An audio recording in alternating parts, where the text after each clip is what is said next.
လောကလူတွေမှာထိမ့်သိမ်းဆောက်ရှောက်ဖို့ဆိုတာအမှန်တမ်းအရေးကြီးတယ်ပြောချင်တိုင်းမပြောရဘူးလုပ်ချင်တိုင်းမလုပ်ရဘူးတွေးချင်တိုင်းမတွေးရဘူးအကျိုးရှိတဲ့အရာကိုသာလဲပြောဆိုရမယ်လုပ်ကြရအကျိုးရှိမရှိဆိုတာဒါကိုအမြဲတမ်းဆင်ញင်နှလုံးသွင်းပြီးတဲ့အခါမှာ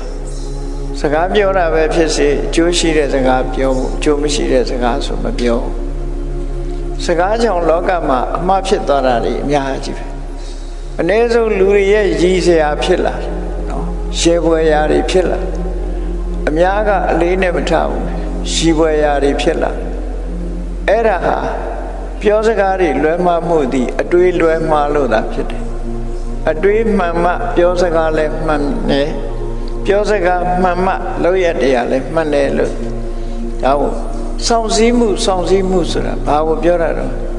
မဖြစ်တဲ့နာတွေမဖြစ်အောင်မပြောတဲ့နာတွေမပြောမိအောင်စောင့်စည်းတယ်လို့ခေါ်တယ်ဒါကို morality ကျင့်စဉ်အရလူတွေကတတိထားပြီးတော့ကျင့်ကြံကြိုးကိုအထောက်အဲ့ဒါကိုခေမဆိုင်ဘူးဆိုလို့ရှိရင်လောကီကိစ္စတွေမှာတောင်းမှပဲမှားတယ်လေပြဿနာတက်တယ်မတွေးတဲ့နာတွေတွေးမပြောတဲ့နာတွေပြောပြီးဆိုလို့ရှိရင်ဒီလိုဟာပြဿနာကြီးကြီးတက်သွားတယ်အနည်းဆုံးကဘာလို့ဆိုရင်ကိုပြောလိုက်တဲ့စကားမှားသွားသည့်အတွက်ကြောင့်မိတ်ဆွေတွေမိတ်ပြက်ဆွေပြက်ဖြစ်သွားတယ်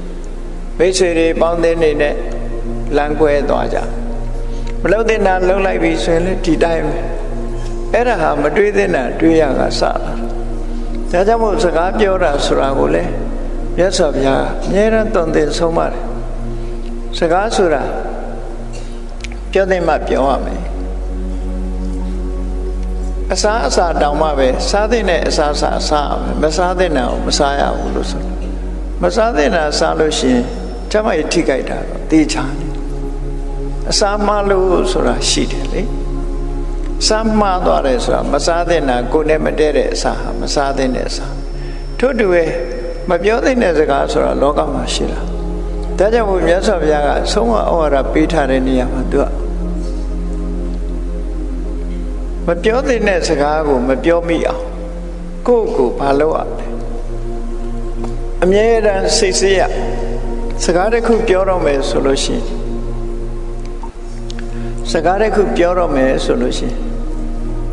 ဘာလို့ဘုဒေနဝက္ခမိနောအဘုဒေနငါပြောတဲ့စကားဟာမှန်တာဖြစ်ရဟောဒီအချက်ကိုနံပါတ်1အရင်စဉ်းစားမှန်တာဖြစ်ရမှန်ဖို့အရေးကြီးတယ်ငါပြောတဲ့စကားဟာအကြောင်းအရာနဲ့မှန်ကန်တာပဲဖြစ်ရမမှန်တာမဖြစ်စေရဘူးလို့ဒီလိုမျိုးဒါဖြစ်မှန်တိုင်းပြောရမလားလို့ဆိုမှန်တိုင်းလည်းမပြောရသေးဘူးထပ်ပြီးစဉ်းစားလိုက်အောင်အထတန်ဟိတေနဝက္ခမိနောအနတ္ထတန်ဟိတေငါပြောတဲ့စကားသည်အကျိုးဖြစ်ထွန်းတဲ့အကျိုးဖြစ်တဲ့စကားဖြစ်ရကောင်းကျိုးချမ်းသာကိုဖြစ်ပွားစေတဲ့စကားဖြစ်ရအကျိုးမဲ့တဲ့မဖြစ်စေရဘူးဟောဒါဒုတိယစဉ်းစားဟုတ်ပြီမှန်လဲမှန်တယ်အကျိုးလည်းဖြစ်ထွန်းတယ်ဆိုတဲ့အခါမှာပြောရတော့မလားလို့ဆိုပြောရသေးဘူးတဲ့ထပ်စဉ်းစားလိုက်အောင်ပြောဖို့အချိန်ကြာပြီလားပြောဖို့အချိန်မကြာသေးဘူးလားကာလေနဝက္ခမိနောအာကာလေချိန်တန်မလားဆိုဒါကြောင့်ပြောတာအချိန်မတန်မဲပြောရင်ထောင်တန်စကားတောင်ပြတ်တယ်လို့ဆိုတာဒါကြောင့်မို့အချိန်တန်မှပြောရမယ်လို့ဆိုတာတတိယအနေနဲ့လိုက်လာဟုတ်ပြီမှန်လဲမှန်တယ်အကျိုးလည်းရှိတယ်ပြောချိန်လည်းတန်းလာပြီပြောပြီဆိုပါစို့ပြောပြီဆိုတဲ့အခါမှာဘယ်ပုံစံနဲ့ပြောမှလဲဆိုတဏ္ဍေနဝက္ခမိနောဖရုတေနာ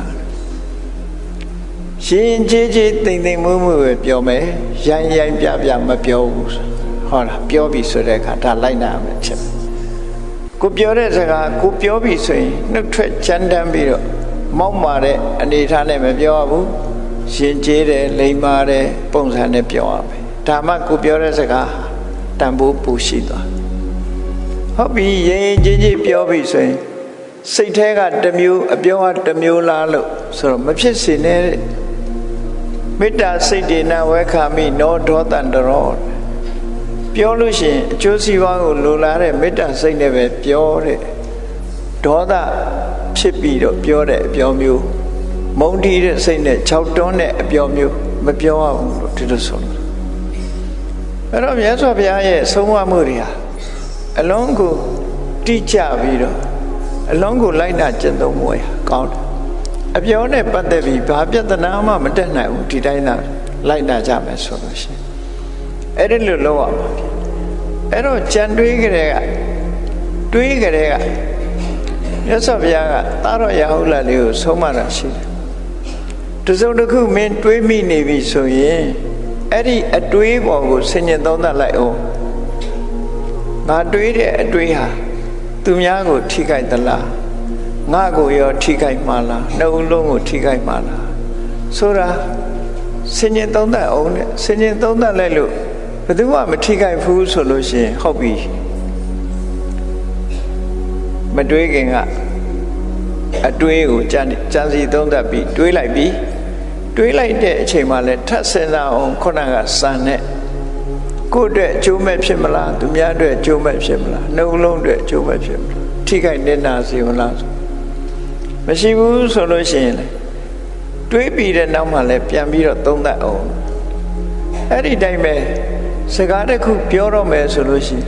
မပြောခင်ကစဉ်းစားပြောနေတုန်းလဲစဉ်းစားပြောပြီးတော့လဲစဉ်းစား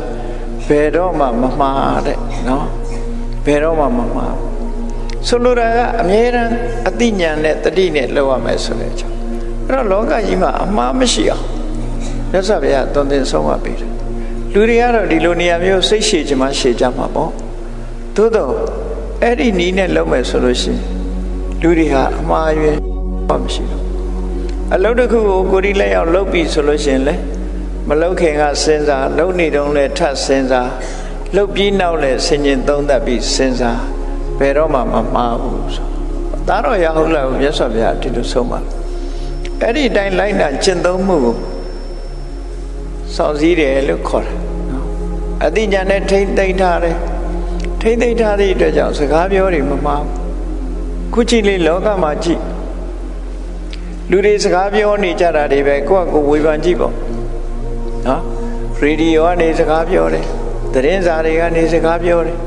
ကမ္ဘာမှာစကားပြောနေကြတယ်နိုင်ငံရေးစကားတွေပြောကြတယ်မဲဆွဲစကားတွေပြောကြပြောတဲ့စကားတွေကိုကြည့်လိုက်လို့ရှိရင်လူရဲ့အရေးချင်းဟာပေါ်နေတယ်နော်ဒီလူပြောတဲ့စကားဟာရဲဝယ်ဖြစ်သလားသို့မဟုတ်တကယ်ကိုတန်ဖိုးရှိတဲ့စကားလားဆိုတာကျန်တဲ့နားထောင်တဲ့ပုဂ္ဂိုလ်တွေသိတယ်လူဆိုတာစဉ်းစားဉာဏ်ရှိတဲ့ပုဂ္ဂိုလ်ကသိတယ်စဉ်းစားဉာဏ်မရှိတဲ့ပုဂ္ဂိုလ်ကတော့ဟေလာဝါလာသမားကတော့သိကြမှာသိမှာဟုတ်တကယ်စဉ်းစားဆင်ခြင်ကြည့်ရင်ဘယ်သူစကားကဟုတ်တယ်ဘယ်သူစကားမဟုတ်ဘူးဆိုတာနားလေလွယ်တယ်ပေါ့နော်ဒါတွေဟာအပြောအဆိုဆိုတာသိပြီးတော့အရေးကြီးတယ်တချို့နိုင်ငံတွေမှာပြောရေးဆိုတာနားလည်မှုရှိအောင်ပြောရေးဆိုခွင့်ရှိသူဆိုတာတကယ်ကိုပြောတတ်ဆိုတတ်လိမ္မာပတ်နတ်အကြောင်းအရှင်းအရာတွေကိုပပနတ်နတ်နားလည်တဲ့ပုဂ္ဂိုလ်ပဲပြောရေးဆိုခွင့်ရှိသူဖြစ်ခံထားတယ်အဲ့ဒါလို့မဟုတ်လွယ်လွယ်ချောချောပြောရင်သွားရောပျက်စီးကုန်ကုမ္ပဏီတစ်ခုလုပ်ရင်လည်းပြောရေးဆိုခွင့်ရှိသူဆိုတာထားအသင်းဖွဲ့ဆိုလို့ရှိရင်လည်းပြောရေးဆိုခွင့်ရှိသူဆိုတာ